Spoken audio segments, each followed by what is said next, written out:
sans transition, parlons du terrorisme puisque nous parlions de cette coalition et maintenant on va parler du Mali. Au Mali, on sait, mardi a été une journée assez houleuse. Hein. La capitale Bamako a été attaquée à l'aube. Les terroristes ont visé notamment l'école de formation de la gendarmerie à Faladié. Mais au-delà de tous ces bilans auxquels veulent se prêter les médias occidentaux, d'ailleurs, c'est ce qui était presque à la une partout. Hein. Quel est le vrai bilan? Quel est le vrai bilan? Bon, on y reviendra. Président, comment avez-vous réagi en apprenant cette attaque? Aucune surprise. Rappelez les émissions que nous avons faites ici avant. Oui. Vous avez fait une émission ici sur les menaces qui pesaient sur le pan-africain. Oui. Vous avez oublié? Oui. Et nous, avant ici, j'ai déjà eu à rappeler, de faire des mises en garde. On était au courant de certains. On était au courant qu'il y avait des choses qui se préparent. Depuis la Côte d'Ivoire, en coordination avec l'OTAN, version Sahel, c'est le constitué autour d'un axe maléfique qui tourne autour de la Mauritanie, du Sénégal, la Côte d'Ivoire, le Bénin comme des bases opérationnelles, etc. Donc il y a tout un environnement géomilitaire qui démontre qu'à tout moment, ces gens-là ne vont jamais cesser de se projeter de la sorte pour essayer de renverser le régime de la transition à Bamako. Oui. Mais nous avons aussi dit que, bon, nous on va voir comment le régime va tomber. Je vous ai dit, je répète, aucun État de l'AES ne tombera. Ils perdent le temps. Donc, à la fin, que les médias qui font les médias terroristes, qui ont toujours été les accompagnateurs des terroristes en leur vantant, en faisant leur promotion et en se satisfaisant des bilans macabres supposés pour ternir la transition militaire au Mali, ben, ça impressionne encore qu'il n'y a que des Africains attardés qui définitivement tournent le dos à leur continent, qui suivent cette saleté qu'on appelle les RFI et tout ça.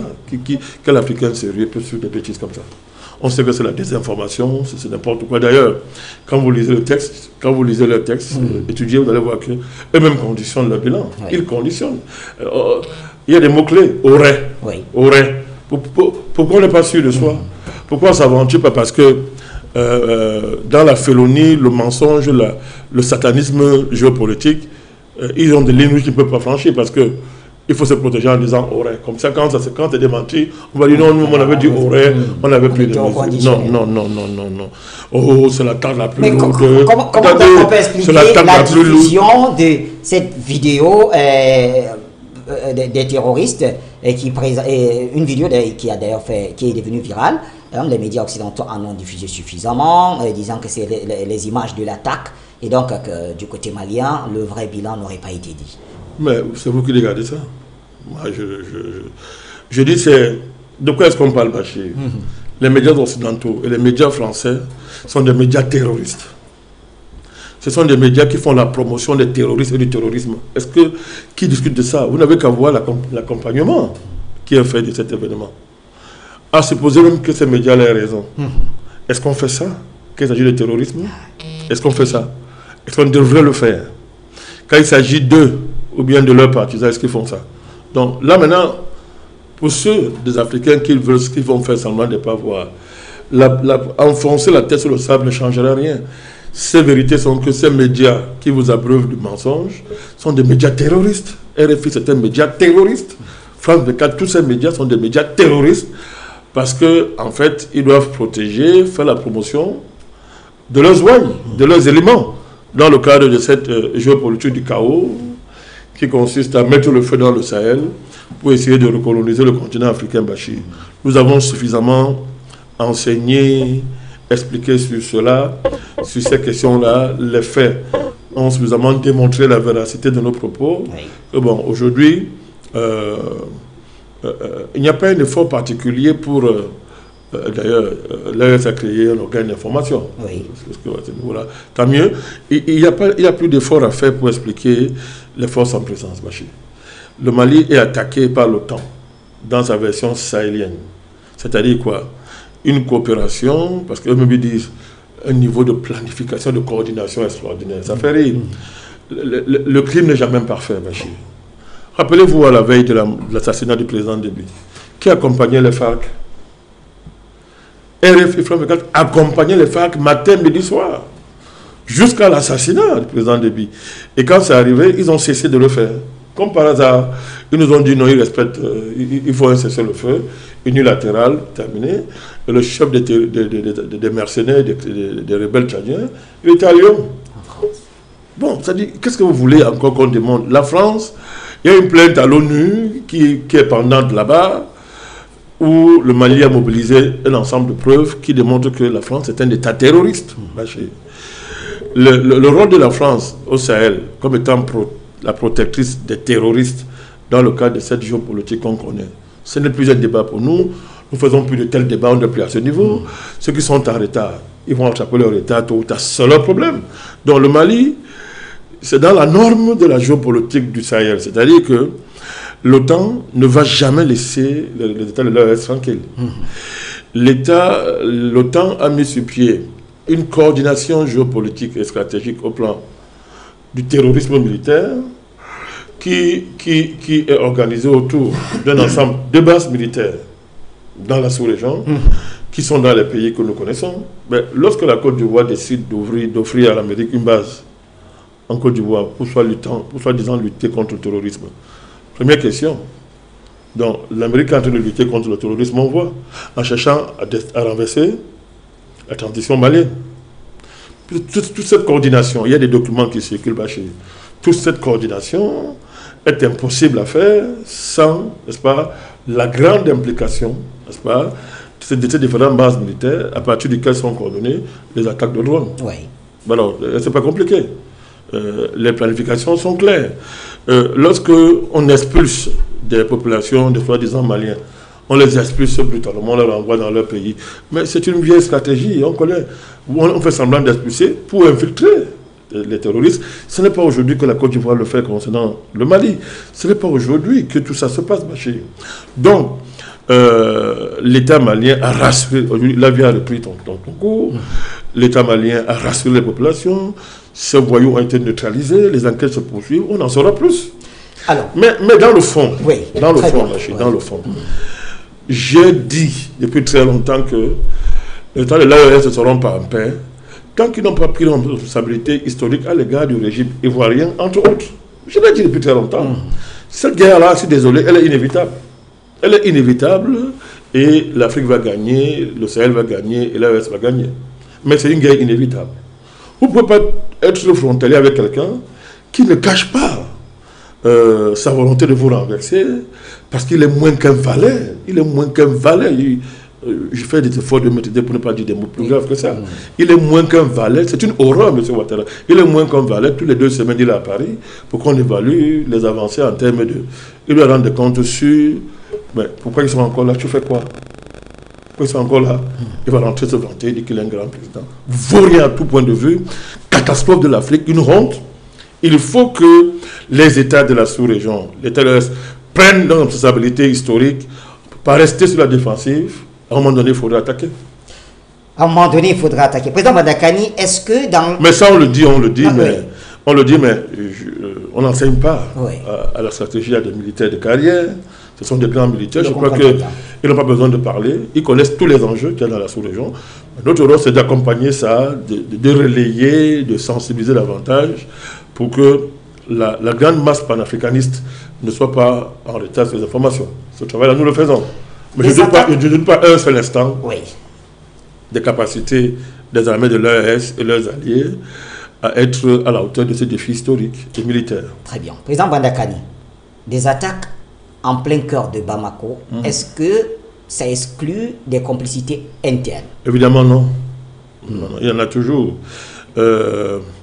Pendant très longtemps, près de 20 ans, 30 ans, 40 ans, la France contrôlait le Mali sur le plan politique, sur le plan sécuritaire. Donc les régimes de Toumani Touré, à un moment donné, ce général qui après, perd son âme, je ne veux pas citer celui, on connaît les accointances à un moment donné de ces régimes avec la France, en passant par le coup d'État de Sanogo, le feu président Boubacar Keïta, Diokonda, on connaît, on va revenir là-dessus.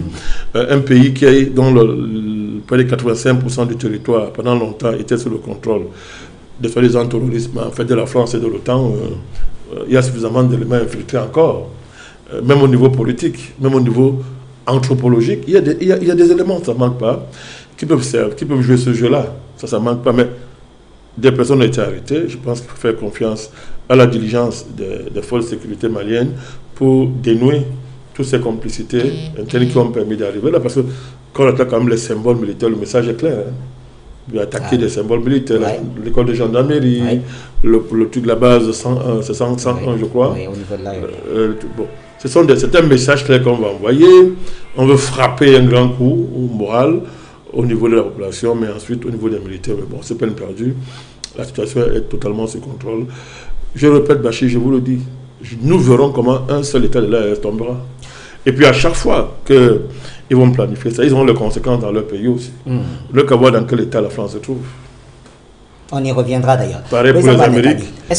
Pareil pour l'Amérique, pareil au niveau bref, les forces de l'OTAN. Oui. D'ailleurs, il y a un épisode qui fait rire tout le monde entier, c'est le dernier épisode en Ukraine, où ils ont fait du bruit, on va faire ceci, on va envoyer les armes, grande réunion, machin, pour se déshabiller, pour pisser dans leurs pantalons comme des vauriens, ce qu'ils sont d'ailleurs. Parce que la Russie a été d'une fermeté extraordinaire. Et vous êtes au fait de cette situation. On va donner les armes à l'Ukraine pour frapper en profondeur la Russie, tout ça comme ça. Bon, donc, Bachir, le processus il est irréversible.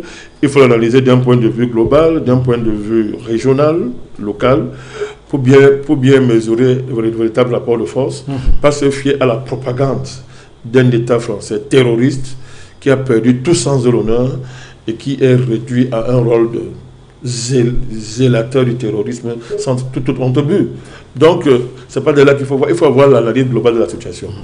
Les États-Unis, l'OTAN, ont déversé sur le monde une armée de mercenaires terroristes dans le cadre d'une géopolitique globale du chaos qui masquait la volonté, qui masquait un ensemble d'opérations stratégiques, Bachir, parmi lesquelles les attaques du 11 septembre, la vérité finira par s'imposer à tous, et qui a justifié la guerre en Irak, Bachir, je ne dis pas la guerre, l'invasion de l'Irak et de l'Afghanistan, vous vous rappelez, et qui a conduit à ce qu'on appelle la grande politique du Grand Moyen-Orient, qui jusqu'à Kadhafi, pour arriver au Sahel, oui, c'était un arc stratégique et géopolitique qui visait à reconfigurer totalement le monde dans le cadre d'une démarche qui avait pour point culminant la transhumanisation du monde. On va ça aujourd'hui. Donc, c'est ça l'assassinat de Kadhafi, avec en préparation l'envahissement du Sahel par les terroristes. Donc, l'Occident a fabriqué, c'est la géopolitique du chaos. On a traité ça dans d'autres cadres de manière profonde. Au niveau de la géopolitique, au niveau des sources de cette géopolitique du chaos. Le but est clair, désorganiser pour réorganiser au profit de l'Occident et de son noyau directeur un ordre mondial dont les objectifs sont désormais connus. La question de savoir est-ce que ça a réussi? Non. Non. L'envahissement de l'Irak, ça a été une catastrophe. L'Afghanistan, c'est sans commentaire. Ils ont été battus en Syrie, Bachar est vivant. Quelques États sont tombés, mais bon, le Venezuela est debout. Chavez a été tué, le Venezuela est debout. Le Cuba reste debout, malgré la situation pragmatique qui s'impose et qui donne l'impression que le rôle géopolitique de Cuba est à l'arrière-plan par rapport au pragmatisme de la situation économique du pays. Mais Cuba n'a pas changé, Bachir.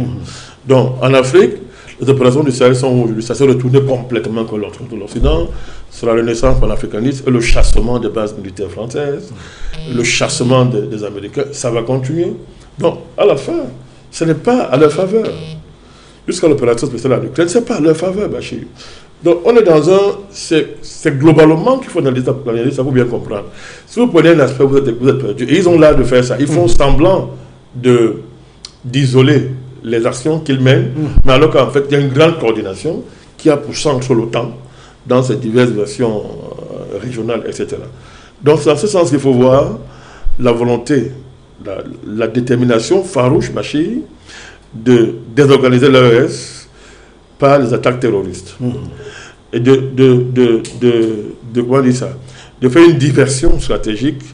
À chaque fois qu'on est en train de perdre dans un front important, on crée une diversion quelque part, on manipule l'opinion occidentale et fait croire que normalement il n'y a rien. D'ailleurs, c'est le cas. Pendant qu'en Ukraine, c'est la débandade totale, on va le lancer au Moyen-Orient. Oui. C'est la même tactique, mais ce sont les mêmes gens, c'est la même dynamique, les attaques aujourd'hui au Liban, tout ça.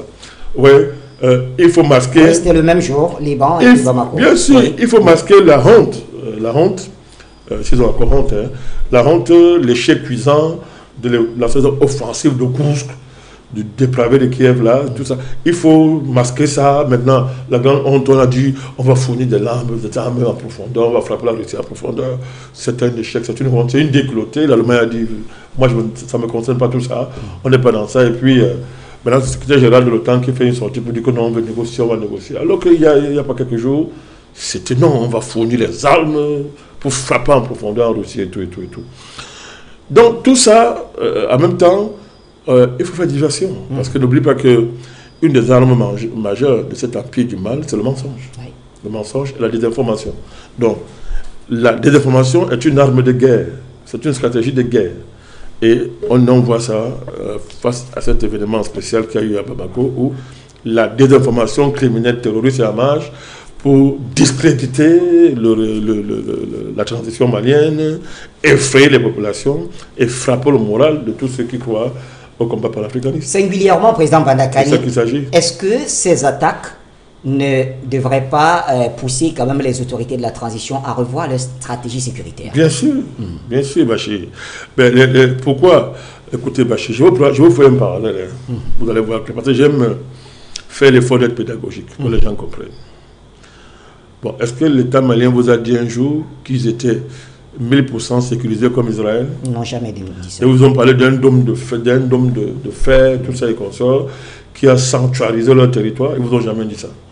Ils parlent de la montée en puissance des Fama. Donc, pour analyser la puissance de la démarche et son efficacité, c'est en termes de territoire reconquis. Et là, le débat est clos. Si Israël qui dit qu'il est un territoire sanctuarisé, parce qu'il a la protection et le soutien de l'OTAN dans toute sa dimension, et qu'elle est une nation start-up, c'est-à-dire la nation technologie par excellence, et on s'est rendu compte que le dôme de fer, c'est une quasi-passoire, etc. L'État malien ne vous a jamais dit que le territoire était sanctuarisé. Non. Monter en puissance de Fama. C'est un sens. Monter en puissance. Personne ne peut nier la montée en puissance. Personne ne peut nier la montée en puissance. Donc c'est clair. Donc il ne faut pas prêter aux dirigeants maliens des résultats qui n'ont jamais, qui se sont jamais fixés. Ils n'ont jamais dit aux gens qui écoutaient, la sécurité est établie à 100%. Mais les performances et les résultats obtenus depuis le départ des bases militaires terroristes françaises et otaniennes dans ces différents pays là-bas, ça se passe de commentaires. Il n'y a pas de débat là-dessus. Qui peut contester les résultats? Et qui peut contester la légitimité de ces régimes-là? L'adhésion populaire est là. Et ça demande, c'est ça qui rend la France malade. Ils vont se suicider parce qu'ils ne comprennent pas malgré tout ce qu'ils font. Donc, mais c'est une stratégie militaire qui s'adapte au jour le jour, qui fait face à un ennemi, comment dire ça, spécial, un ennemi qui n'est pas classique. Vous avez affaire à des terroristes qui fusionnent les opérations militaires classiques avec les opérations de guérilla, etc. Une fois de plus, articulées autour d'une stratégie des drones. Vous voyez, avec les drones aujourd'hui, les attaques sont très possibles. Il y a c'est un ennemi qui n'est pas un ennemi classique, qui n'est pas conventionnel. Donc l'État malien s'adapte au fur et à mesure. Donc il ne faut pas aussi trop exagérer. Une frappe sporadique, après on a neutralisé tout ça comme ça, et on remplace, on veut donner de l'importance à l'attaque par la médiatisation terroriste. C'est la dynamique. Ben, je vous dis, Bamako, dans le camp, la population vague à ses occupations, tranquillement. Donc, la population sait très bien ce qui se passe. Donc, mais, bon, il faut adapter la stratégie militaire, comme je dis, au niveau de la démarche des ennemis. J'ai expliqué très bien tout le conglomérat militaire, l'arme militaire qui encercle les pays de l'AES, et en particulier le Mali, que, je répète encore, la Côte d'Ivoire, toutes ces bases qui sont là, autour de ces territoires-là, et qui ont pour mission officielle de lutter contre le terrorisme, mais en réalité, d'armer les terroristes, de les former, de les envoyer attaquer les pays de l'AES. Président Vandakani, est-ce qu'on peut faire le lien entre ces attaques et les revendications, si vous voulez, ou plutôt les voix de certains hommes politiques à l'intérieur du pays qui appellent aux élections? Est-ce que tout ceci est lié? Bien sûr, tout c'est coordonné. Les politiciens maliens qui apportent aux élections sont des agents, sont des bras politiques des terroristes. Est-ce qu'il y a un débat là-dessus? Parce que nous, on marche nos mots. C'est pour ça que nous sommes d'accord avec la transition. Il faut même suspendre les élections là pour un temps. Moi, je ne sais pas. Moi, je ne sais même pas pourquoi. Bon, moi, je ne suis pas malien. Je ne suis pas dirigeant malien. Je suis malien. Je suis malien. L'État panafricaniste sont africains. On est membre de tous les pays. Nous sommes sortissants de tous ces pays. Tous ces pays-là, en particulier le Mali, le Burkina et le Niger. Donc, pour ne citer que ces trois, Centrafrique, en plus, il y en a assez. Mais moi, je suis pour. Il faut suspendre la comédie électorale juste à ce que la sécurité vienne totalement dans le pays. Ce n'est pas un débat. Zelensky fait les élections. Il a quel mandat encore cette élection? Mais son mandat est épuisé depuis. Il a dit qu'il organise plus les élections. Mais l'OTAN a applaudi. La France a applaudi. C'est de la démocratie de refuser de organiser les élections alors que votre mandat est fini. Oui. C'est de la démocratie. Bon, donc on va tolérer que cet État criminel français, dirigé par ces criminels-là, et le sénile qui était encore à Washington, c'est pas, et tous ces gens-là, paieront matin, midi, soir sur le fait qu'il faut organiser les élections. Les politiciens internes au Mali qui fanfaronnent sur les élections font partie d'une stratégie de diversion et de préparation politique, n'est-ce pas, des attaques terroristes et de légitimation de ces attaques-là. Il est question d'attaquer les militaires au niveau de leur bilan, et d'ailleurs regarder tous les commentaires de RFI, sans publicité, lisez leurs commentaires. On remet en cause la soi-disant montée en puissance. On voit très bien que le ciblage est clair. Il faut contrecarrer, il faut démontrer que sans la France, le Sahel ne peut pas être en paix. Et que pour qu'il y ait la paix au Sahel, il faut ramener la France. C'est une démarche condamnée, perdue d'avance, qui ne va mener nulle part. Président Vandakani, ces attaques ont eu lieu le jour anniversaire de la gendarmerie nationale. Tout à fait. Et un jour après l'anniversaire de l'AES, c'est-à-dire un an de l'AES. Alors, est-ce que cela ne voudrait pas, je veux dire, symboliser ou plutôt causer un impact moral au niveau de la population et même des militaires en place? C'est le but de rechercher. Oui. C'est le but de rechercher tellement, c'est clair. Parce que le niveau de la symbolique, sur le plan de ces différents anniversaires que vous avez soulevés, la symbolique est très importante dans ce type de stratégie et d'objectifs opérationnels. C'est très important. Parce que, la preuve, après ça, il y aurait des centaines de morts, plus de 200. Il y aurait. D'abord, c'est de semer le doute au sein de la population bachir, je vous dis, et recruter davantage. Parce que vous savez, quand les gens doutent de la crédibilité de la démarche de la transition, ils sont tentés de se faire recruter pour renforcer le camp des cellules dormantes en interne et pour jouer le jeu de ces gens-là. Donc, c'est une stratégie, elle est aussi vieille que le monde, mais discréditer, n'est-ce pas, la transition et recruter en même temps des personnes qui, ok, ayant peur, ok, d'accord, ben, il est mieux d'aller avec les gens là, etc. Donc, il y a d'abord ça. Deuxièmement, pour dire, il faut frapper le moral des populations. Le but est toujours, je vous l'ai dit, de couper les militaires de leur base populaire, de leur légitimité populaire directe, qui a été démontrée depuis, n'est-ce pas, Bachir, l'arrivée au pouvoir de cette transition militaire. Oui. Donc, il faut saper ça. Il faut saper ça. Donc, les militaires maliens sont, je le répète encore, ce sont d'excellents militaires, ce sont des patriotes, donc on ne va pas les enseigner à faire leur travail. Mais il est évident que j'ai confiance dans le fait que les enquêtes vont permettre de remonter le fil de ces opérations et de répondre, de développer une réponse qui soit vraiment à la hauteur. La démarche, je suis constant dans mes positions. Dans la situation, la défensive n'est pas la bonne démarche. Il faut être offensif à un moment donné. Très bien. Alors, parlant de l'offensivité, président Vandakani, alors, c'est connu de tous ou de presque tous que la plupart de ces terroristes, ces groupes armés, peu importe leur nom, je n'ai pas envie de leur faire publicité, ils se sont cantonnés dans la zone de l'Iptako-Gourma au niveau de la zone des 3 frontières. C'est connu par tous les 3 pays de l'AES. Mais qu'est-ce qui empêche une offensive pour aller en découdre avec ces gens-là? Non, mais les militaires de ces 3 pays sont mieux au fait des opérations prioritaires que moi et vous. Ça, c'est une évidence. Donc, ils sont des militaires. Je crois qu'ils savent ce qu'ils font. D'ailleurs, l'Alliance est la première réponse politico-stratégique à cette question des 3 frontières. Et il faut d'abord comprendre ça. Parce que c'était no man's land, la France faisait, et l'OTAN faisait tout ce qu'ils voulaient là-bas, grâce à leurs États, leurs sous-préfectures, Côte d'Ivoire, etc.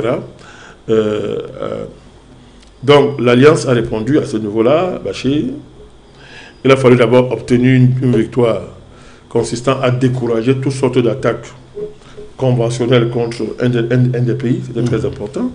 Deuxièmement, il faut sécuriser les dirigeants de ces pays-là, Bachir, puisqu'ils font l'objet de plans d'assassinat de la part de l'OTAN, utilisant l'ennemi du continent africain, la plus grande malédiction qui nous a frappé, ce criminel qui est Abidjan. On instrumentalise, et d'autres États qui sont là, qui jouent le double jeu, visant à déstabiliser ces pays-là. Tout ça ne marche pas. Ça ne marche pas parce que ce soit au niveau du Burkina, du Niger et du Mali, quand on dit monter en puissance d'une armée, c'est l'acquisition des armes adaptées. Le débat est clos à ce niveau-là. L'État malien s'est armé, elle est devenue en un temps record l'une des principales puissances militaires du continent. Le Burkina est dans cette dynamique, mon cher Bachir. Le Niger aussi. Quand on le dit, ça veut dire que des moyens adaptés à la menace. Les moyens adaptés à la menace terroriste, entre autres. Donc, c'est pour ça que l'ennemi en face aussi s'est réorganisé dans le but en évitant les affrontements classiques, Bachir, on préfère donc passer par des attaques, je ne sais pas quoi dire ça, des attaques sans visage. Nous savons que c'est la France qui est derrière, c'est l'OTAN qui est derrière, mais on s'arrange pour qu'il n'y ait pas de preuves. Donc, à ce niveau-là, c'est ça la dynamique. Oui, c'est ça la démarche, qu'il n'y a pas de preuves. Mais à partir du moment où on a arrêté des personnes qui, pour l'instant, sont considérées comme suspectes, laisser les enquêtes aller en avant, on attend les résultats qui certainement vont nous donner beaucoup d'informations, Bachir. Mais il y a un ensemble d'évolutions dans le monde, Bachir. Il faut toujours voir les événements en fonction, comme je dis, lecture globale. Le péril est global, il faut une lecture globale. Je pense que le Mali, l'AES, fait partie d'une alliance avec la Russie sur le plan militaire. Oui. Il y a certes une coordination globale des opérations militaires, de la dynamique géomilitaire. Et je pense que tout ça aussi influence dans l'élaboration des stratégies, mon cher Bachir. Vous vous rappelez l'attaque de Tinzawaten. Oui. Voilà. Ce n'est pas seulement les soldats, les militaires maliens qui avaient subi des pertes, mais même les militaires russes. Oui. Les militaires russes. Bon, et vous ne pensez pas que tout ça va rester impuni? Je pense que tout ça va rester impuni. Oui. Donc, on est dans... Il faut le dire clairement, il y a une alliance, l'OTAN, et en face, on a le monde multipolaire. Et sa version militaire qui tourne autour de la Russie. Et tous ces pays qui militairement sont dans cette espèce de club militaire qui travaille pour l'avènement du monde multipolaire. Donc tout ça doit être coordonné. Il faut coordonner, il faut un minimum de coordination, tout en gardant les spécificités militaires propres à chaque pays, à chaque membre, et en particulier propre au Mali. Toutes ces articulations nécessitent un travail profond. Au niveau global, je l'ai dit, même au niveau régional, au niveau des 3 États, il y a du travail à faire. Au niveau, il y a un ensemble d'articulations qu'il faut continuer à peaufiner, Bachir. Ça allait même très vite d'ailleurs, beaucoup a été fait. Des menaces les plus sérieuses qui pesaient sur ce pays, c'était l'attaque qu'on voulait faire contre le Niger. C'était la menace la plus sérieuse. On l'a écartée. La CEDEAO est totalement discréditée. Nous l'avons dissoute, Bachir. Il reste donc de telles velléités militaires. Mais Bachir, c'est une honte que la France soit réduite à faire la propagande de terroristes. Disons, quelle déchéance. Quelle déchéance. Je te répète, quelle déchéance. C'est pitoyable, Bachir. Voilà le gars qui est venu lutter contre le terrorisme aujourd'hui. C'est un agent propagateur, les terroristes. C'est-à-dire, elle est réduite à ça. Voilà la stratégie de la France. Ça fait pitié, Bachir, c'est pitoyable. Mais c'est vain, ça n'ira nulle part, Bachir. Aucun État de l'AS ne tombera. Et la France et l'OTAN perdront cette bataille. Et le régime d'Abidjan va subir le sort historique qui est réservé à des traîtres historiques